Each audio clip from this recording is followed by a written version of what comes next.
guys, this is another Motivational Minutes with Julius and Kiba, living life out loud with the Lairds. We're back again to motivate you, prime you, pump you to ensure that you achieve your goal. Listen, in the way of a testimony, do us a favor, right below, just type the word winning. Let us know what your goals are, that you're achieving your goal. If nothing else, if you don't want to expose what you're trying to achieve, just type the word winning, hashtag it. Let us know that what we're doing is really helping you to achieve your goal. In the way of a personal testimony, on this week, I made it to the gym 4 days. I went Monday, Tuesday. I did not go Wednesday. I went Thursday and Friday. So I finished strong. Awesome.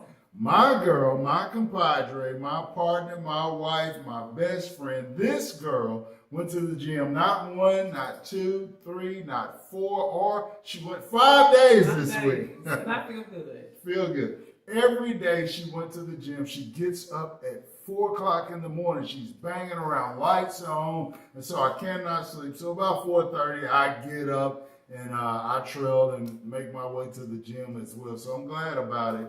Not only that, we're eating better. We ate really, more water. Absolutely, ate really clean this week. Drank plenty of water. Stayed away from sodas, things like that. And so we feel really, really good about that. So let us know how you're doing with your goals that you're trying to achieve. Last week we talked about consistency and the components that you have to be consistent in. Number one, that is having a strategy or plan. Also, having the right mindset. That's what we talked about last time. This time, you want to tell them what we're going to talk about? We're going to talk about stewardship. You know, Absolutely. God's desire is for us to experience favor, blessing, promotion, expansion in every area of our lives.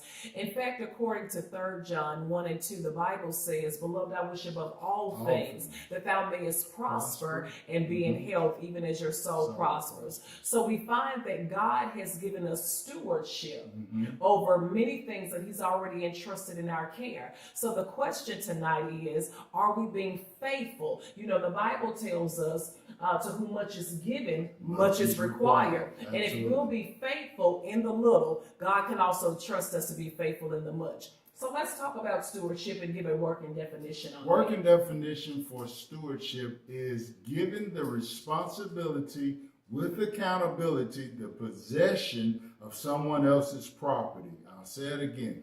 Given the responsibility with accountability, the possession of someone else's property. And so what I mean by that, being a good steward, we have to be a good steward over our bodies, over our health, our finances, over the words that we speak. That's right. The Bible tells us that we have to give an account of every word that we've spoken. Absolutely. And so not only that, but every deed that is done in this body, we have to be accountable to our finances, making sure that we're spending our money in the best places possible with the best scrutiny possible for every dollar, having a plan for it. I believe there's a parable in the Bible where he talks about the talents. Yes. That's in Matthew chapter 25, in fact. And what we find is that God, or the master in this particular parable, he gives talents to 3 types of individuals. He gives one 5 talents, he gives another 2 talents, and then lastly, he gives one talent. Well, the interesting thing is that not everyone utilized what the Father had given them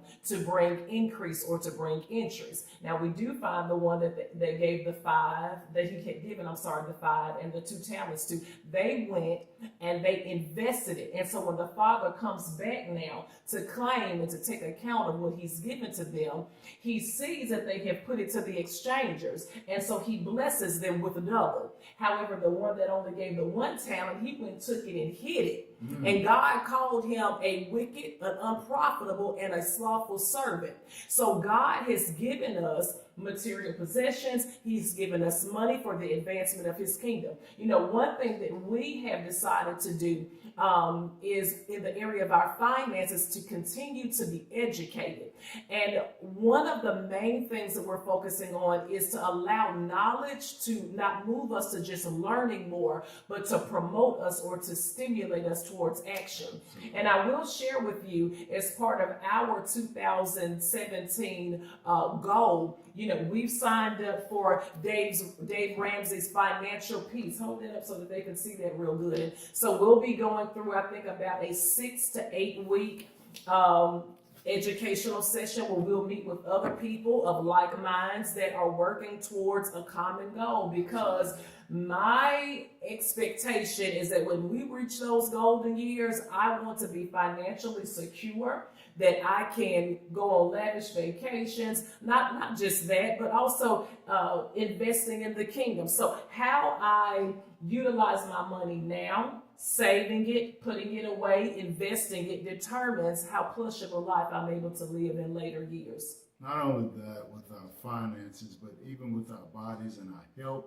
Let you in on a real secret. It makes no sense to save perhaps hundreds of thousands or perhaps millions of dollars and don't really take care of our bodies and acquire chronic diseases, not just because of heredity, but because we were poor stewards of our bodies, and get older and have to give all of that money we've accumulated and saved to doctors because we didn't take care of our bodies. Right. And so that third John that she mentioned, that I wish above all that you prosper, make it to your destination, be in health, even as your soul prospers. So there has to be a balance. Every area of your life, we have to have balance. We have to have stewardship over our bodies, finances, our words, our health, all these things, having a balance, but make sure that we reach our destination. And can I interject with it as well? When we make that investment on the front end, then we have the promise, in this case, of long life.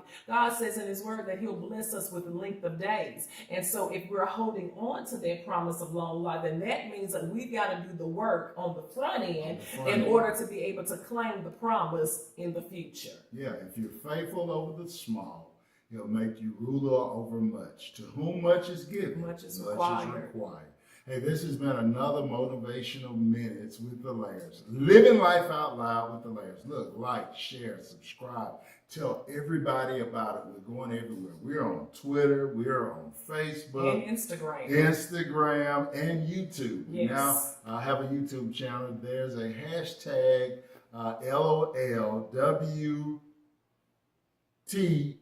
Laugh out loud with the Lairds.